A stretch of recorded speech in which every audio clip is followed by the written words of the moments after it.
I consider MX3 as my teammate. Kasi maski mag-isa lang ako nagtatrabaho, alam kong kasama ko ang MX3 sa buhay ko. Hello, I'm Gerald Ko, 44 years old. I'm a graphic designer and illustrator.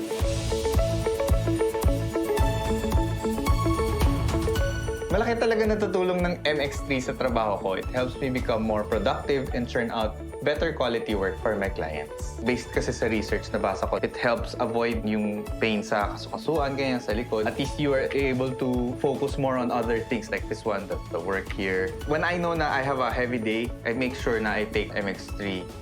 I have 2 kids. I have a boy and a girl. Toddlers pa sila. Swerte ako kasi may nakasetup ako dito na may home office ako na the door is always open for them.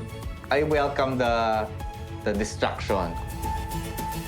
Thank you, MX3, kasi ang laki ng tulong na nagagawa niyo sa akin. So, nung malaman ko na ang MX3 pala, gawa siya doon sa balat ng mangosteen, edi laking tuwa ko. Hindi ko na kailangan pang magpakulo ng mga balat para ma-enjoy yung sustansya nito kasi sobrang sustansya nitong balat na to eh. I'm grateful every day na nakakatrabaho ka tapos kasama mo yung kids, di ba? So, thankful lang talaga ako. As in, grateful ako for this life. MX3, tunay, natural at original. Siya si MX3.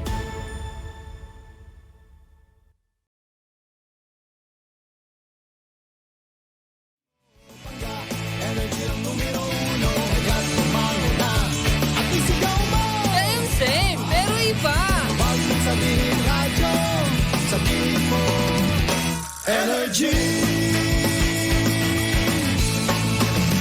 Cheers, this Tabakalita!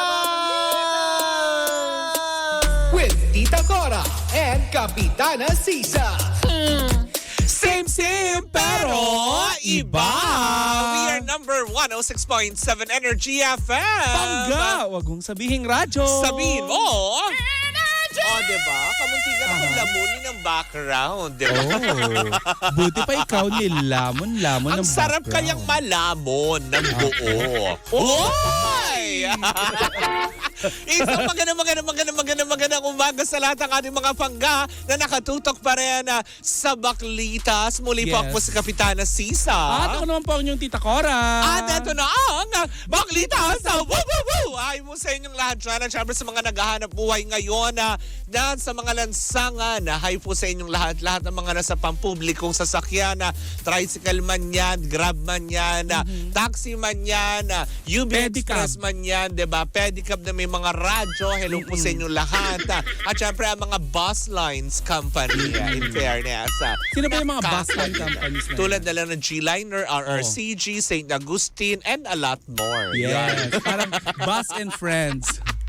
Parang Bus and Friends, gano'n. Hi mo sa inyong lahat dyan. Kung meron mga ako nakalimutan at naka-tune in sa amin parate, i-message nyo kami Correct. sa Energy FM para mabati po namin kayong lahat. Correct. Diba? Hindi man namin kayo maisa-isa pero ramdam na namin sa Energy FM ang inyong walang sawang pagsuporta. Kaya maraming salamat from the bottom of our hearts. Diba?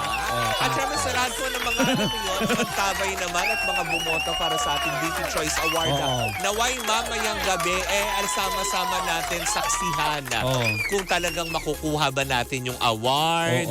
Diba? Sa VP Choice Award na gaganapin yan dahil alam naman natin kayo mga pangga ay talagang sumuporta. Hindi nila tayo binigo. Oo, diba? Sa pagsuporta. Pero malalaman natin yan dahil kung alam mo yun, makukuha nga natin yung Best FM Station of the Year ulit.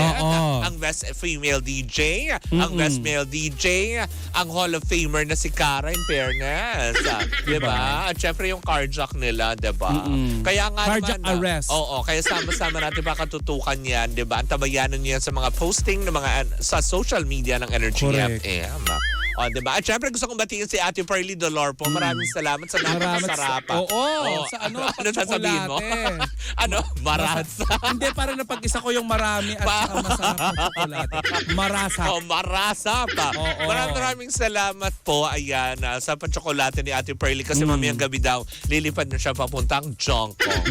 Jongko nga ba? Oo. Oo, kasi iti-tape niya yung Hello Love Again. Correct, diba? Na Siya ang lead nakakaloka. star. Naku, eto na Mare, speaking of Oh. Hello Love again, Oh. may nasagap akong chika. Anong chika? Ay, naku, ito tumutok ka, kumapit ka. Parang ikaw, yan. Oo. Sinunggal ko rin, hindi kita Talaga. naririnig. Talaga ba? As in? Oo. Ay, parang baka nakabulot. Wai kita narinig. Talaga Oo. ba? Or hindi nakasaksakan? Hindi, nakasaksak naman. Oh, Ayan. well talaga. Ayan. Oh, go. Chika ka wala. na, okay lang yan. Well, anyways, Highway, eto na nga.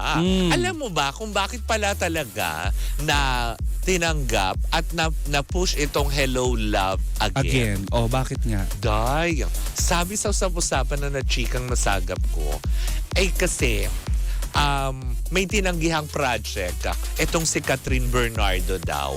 Ay, anong tinanggihan niya? Ay, eto na, kumapit ka, Day. Ah, Etong chikang akin nasagap. Kumapit din, oh. Meron daw kasing inaalok ang ABS-CBN na project kung saan nga daw itong si Derek Loren Jogi sana ang magpo-produce at magdedirect ng pelikula Oh. na inalok.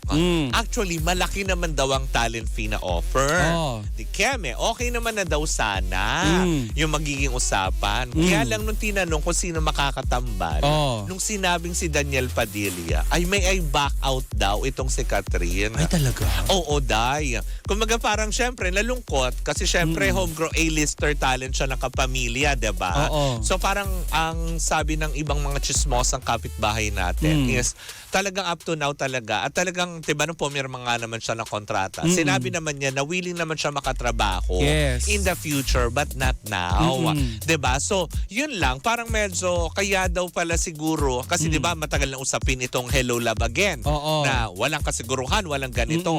Biglang may playdate bigla, naging November Oo. 13. Yung nga nakakagulat, Mare, kasi 'di ba, kung matatandaan mo, maraming kumukontra na na hindi nga love team Hindi- lang ito. oo, 'di ba? At hindi totoo nag-ocular si Direk Correct. Cathy. 'Di ba? Yun pala yun. Kaya daw pala, syempre, magsa-start ng shooting dahil matagal ay yung playdate November 13. Eh kung makasingit itong isang proyekto na ito, 'di ba? Parang alam mo 'yon, mababump off. Mare, 'di ba hindi ba parang bitin yung oras? Well, siguro hindi, tama lang. 3 months. 3 months sa isang Oo. movie. Parang matagal yata yung Hello Love Goodbye dati. Pelikula yung gagawin nila, hindi Netflix dahil. Hindi, kasi kung pagbabasihan mo yung dating Hello Oo. Love Goodbye, Oo. matagal yung Hello Love Goodbye dati. Correct, yung di ginagawa. ba? Kasi nag-Hong Kong, may Manila shoot. May Hong Kong, may Manila shoot. So, ginawa ito bang- naman ngayon, may Canada. Oo. Mare, so parang ang lumalabas, ginawang scapegoat ni itong si Well, yun ang sabi ng ilang natin mga chismosang kapitbahay Oo. na parang tipong,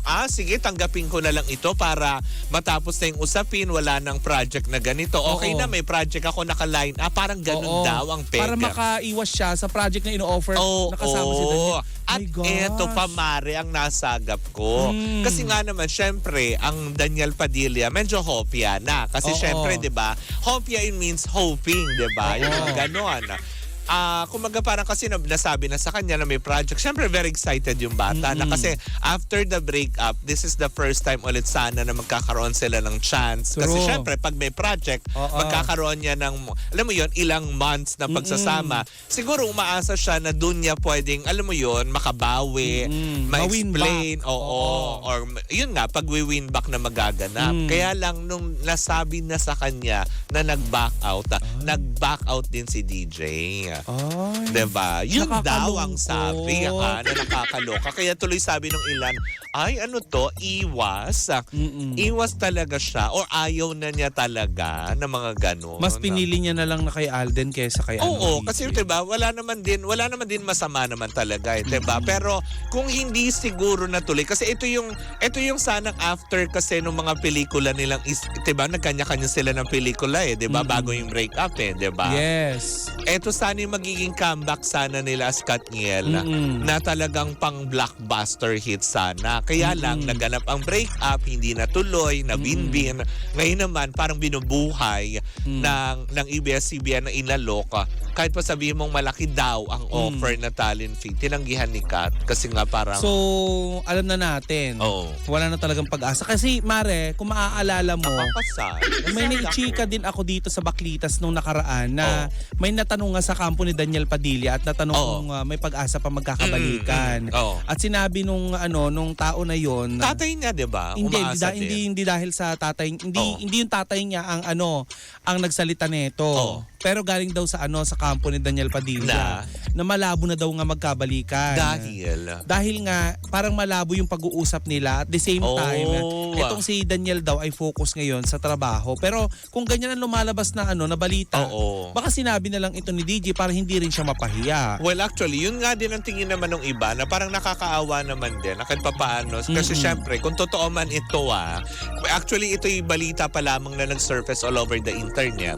At wala pa naman din kumpirmasyon at wala pang official na statement galing kay Daniel at kay Catherine tungkol dito sa usaping ito. Correct. At lalo kay Direk Lauren Jogi, no? Pero yun nga din, 'di ba? Parang sabi naman ng ilang, kung may katotohanan naman ito, parang in a way na napahiya nga si DJ dito sa aspeto na ito. Na kasi parang, syempre, trabaho lang naman din para sa Correct. kanya yung gusto niya. Kaya lang, since siguro, hindi pa rin talaga masakit Masakit pa rin siguro sa part ni Kat dahil syempre sa nangyari nga sa kanila, hindi biro yung 11 years na pagsasama nila, Correct. diba? Na para makalimutan na lang ng ganon. Siguro nasa moving on process pa din and irespeto na lang din natin siguro kung may katotohanan man yun, then so be it. Baka naman talagang nasa moving on stage pa rin si Kat na kailangan natin ibigay yun sa kanya. At saka sa mga nagsasabi na wala din career si DJ, may concert nga siya. Meron, diba? Na Sa nakakaloka. Davao nga ata yun. Correct, diba? Na parang tipong wag naman po natin masyadong i-down si DJ. Kumbaga parang kung ano man yung pagkakamaling nagawa niya, kung meron man siya nagawa, for sure pinagsisihan naman niya bilang tao.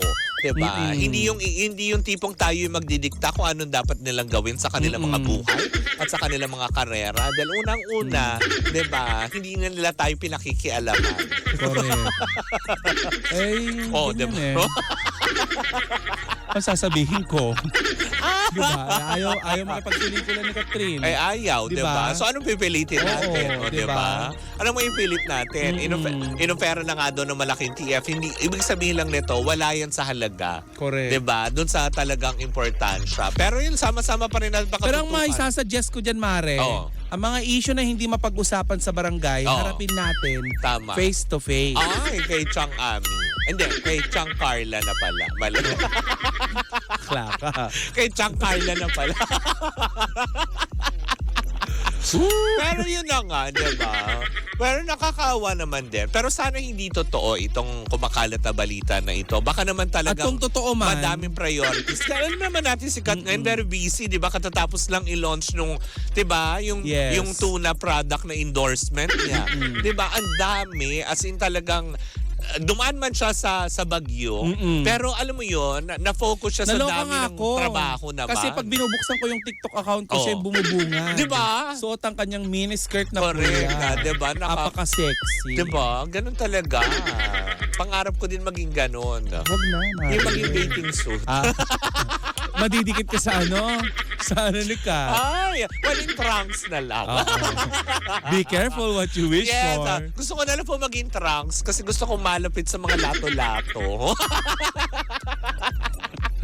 Shoota. Anyways, diba? Yan po muna yung mga nasagap natin. Ano ba yan?